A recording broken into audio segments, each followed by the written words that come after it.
हम उस देश के वासी हैं, हम उस देश के वासी हैं। तस्वीरें जंतर मंतर की। दोस्तों इस वक्त में जंतर मंतर पर आज जुमा है, जुलाई लग चुकी है। जुमा की नमाज पढ़ने के बाद हम जंतर मंतर पर आ चुके हैं। एक तस्वीर आपको दिखाते हैं। आज आसमान में बादल हैं और काफ़ी घने हैं और जंतर मंतर पर भी छात्र बादल की तरह छाए हुए हैं।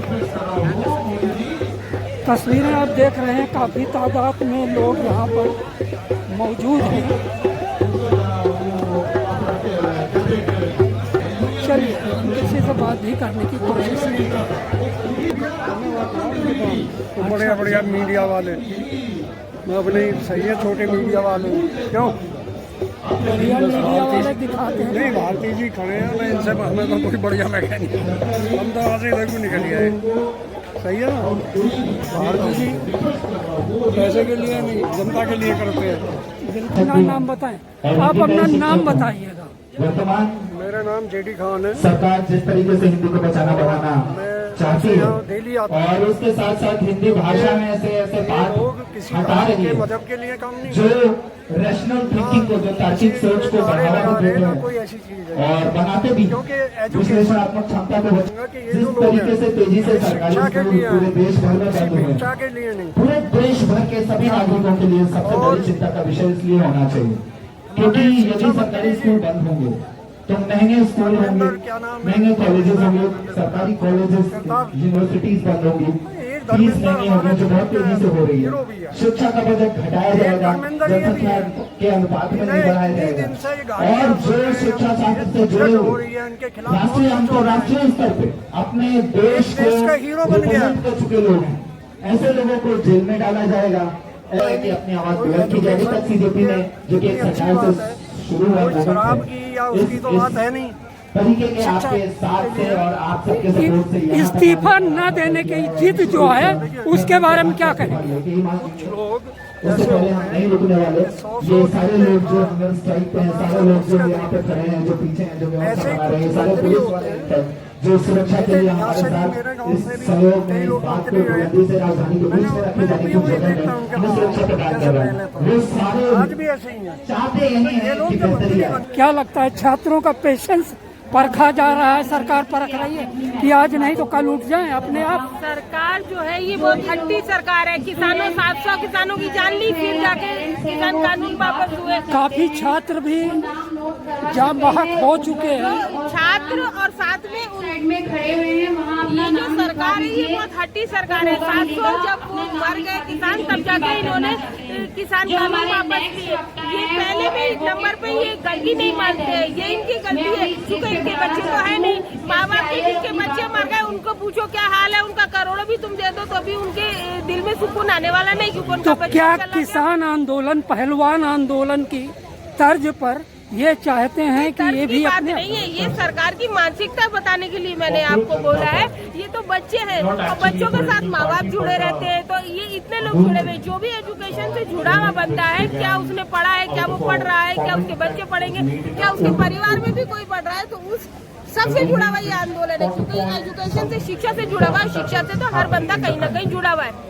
छात्रों के भविष्य की कोई परवाह नहीं है। छात्र के भविष्य की परवाह नहीं, चुके अभी इनके जो मंत्री होते हैं इन लोग के बच्चे तो विदेश में चले आते, पढ़ के आ जाते। प्रधान के बच्चे आ गए, सिंधिया के बच्चे बाहर पढ़ के आ गए, राजनाथ सिंह के, नीरज सिंह आके यहाँ उपाध्यक्ष बन गए, बाहर से आए वो भी पढ़ के। तो इन लोग को, बल्कि मैं तो कहूँगी विपक्ष के भी सबके, अखिलेश यादव के बच्चे भी भारी पढ़ रहे हैं और इनके बच्चे भी भारी पढ़ते होंगे, प्रियंका के। तो किसी एक की बात नहीं है, ये सारे पॉलिटिशियन के बच्चे बाहर पढ़ते हैं, इनको देश के शिक्षा से कुछ लेना देना नहीं सिस्टम से।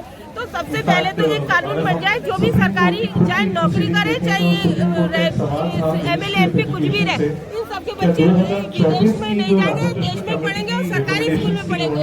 क्योंकि अगर सुधारना है तो क्योंकि उनको जब खुद तकलीफ होगी तो ही सुधरेंगे, वरना वो ऐसी हटगर्मी करते रहेंगे। एक बात। दूसरी बात, ये यूटर्न सरकार है और ये अंडरग्राउंड सरकार है। है कि ये यूटर्न लेते हैं, अपने खर्चे को वापस लेते हैं, अंडरग्राउंड जैसे प्रधान को भी इस्तीफा नहीं ले रहे, थोड़ी दिन बाद हर्षवर्धन की तरह अंडरग्राउंड कर देंगे। कोरोना में हर्षवर्धन ने कितनी कहाँ हर्षवर्धन नाम भी है उनका, वो अंडरग्राउंड होगा, तो ये बात पे अंडरग्राउंड कर देते हैं। सोचते आने वाली पीढ़ियां जब मुझे ये पूछेगी, अरे जब देश में इतना सब कुछ हो रहा था, इतना दबाव डाला जा रहा था, इतने गुनाह हो रहे थे, तो तुम क्या कर रहे थे, तो मैं उससे कह पाऊंगा कि मैं उसके विरोध में खड़ा था, उनमें से एक था जो उसके विरोध में खड़े थे, इसके लिए मैं आया हूँ। तो आपको अगर लगता है कि आपको इस विरोध में आना है, खड़ा होना है, तो आपको खड़ा होना होगा, ताकि आप नजरें उठाकर अपने आने वाली पीढ़ियों से कह पाओ कि ये सब हो रहा था तो मैं उनके साथ नहीं था, मैं विरोध में था। एक कार्टूनिस्ट हमेशा विरोधक होता है, और इसलिए मैं यहाँ पर विरोध के तौर पर खड़ा हूँ और इस मंच से बात कर रहा हूँ। मैं सभी का यहाँ पर आभार प्रकट करूंगा जो यहाँ पर अनशन कर रहे हैं और भूख हड़ताल कर रहे हैं, सभी को मेरा आभार है। और मैं एक ही कहना चाहूंगा, इंकलाब, जय भीम, जय हिंद, जय महाराष्ट्र। मैं एक सवाल पूछ रहा हूँ, उनको भी कभी ना कभी अगर किसी तरह की मेडिकल की जरूरत होती होगी तो वो भी तो एक अच्छे डॉक्टर को ढूंढते होंगे। कार्डियोलॉजिस्ट अच्छा चाहिए, न्यूरोलॉजिस्ट अच्छा चाहिए, गैस्ट्रो डॉक्टर अच्छा चाहिए, गाइनोकोलॉजिस्ट अच्छा चाहिए, तो आप बार बार पेपर क्यों लीक करा रहे हैं? आप बार बार पेपर क्यों लीक करा रहे हैं? आप ही पूछते होंगे। आप अगर किसी को ट्रामा हो, किसी के उसके फैमिली में या उनके मौसी का हो, बुआ का, कोई भी अगर उनको नीड है किसी ऑर्थोपेडिक का, बाइपोलर की सर्जरी है, टीकेआर सर्जरी है, पीएफएनडी कोई भी, या न्यूरो की सर्जरी है, कान की सर्जरी है, कोग्निटिव प्लांट है, अन्य तरह की सारी सर्जरियां है, तो आप ही तो अच्छे डॉक्टर को ढूंढते हो, तो आप लोग बार बार पेपर लीक क्यों करा रहे हो?